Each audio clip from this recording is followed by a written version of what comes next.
So మన కర్నూలు కాకుండా నీ వీడియో మన ఆంధ్రప్రదేశ్ అంతటా చాలా మంది చూస్తున్నారు. ఎవరన్నా సినిమా వాళ్ళు కానీ లేదంటే మన కర్నూలులో ఉన్న పెద్ద వాళ్ళు కానీ నేను అభినందించడం జరిగిందా?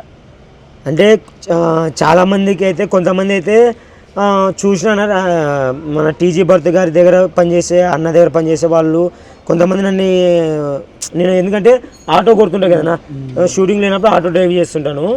అప్పుడు ఆటో ఆపి మరి వచ్చి అప్రిషియేట్ చేసి, తమ్ముడు నువ్వు చాలా బాగా చేస్తుంటావు, నీ వీడియోలు చూస్తుంటాం, నీ వీడియోలు పెద్ద ఫ్యాన్ మేము, నీకు ఏ హెల్ప్ కావాలో మమ్మల్ని అడుగు, ఇట్లాగే నువ్వు ముందుకు వెళ్ళాలి, నువ్వు ఇట్లాగే మన కర్నూలు నుంచి సినిమాలకు కూడా వెళ్ళాలి, కమెడియన్ కావాలని అన్నారన్న. ఓకే సీను, ఆర్థికంగా నువ్వు కొంచెం ఇబ్బందులు పడుతున్నావు అని తెలిసింది. దీని గురించి ఏమన్నా చెప్పగలుగుతారా? ఫ్యామిలీ గురించి ఆర్థికంగా అంటే ఇంకా అది దేవుడు అని, అది మనకి ఎందుకంటే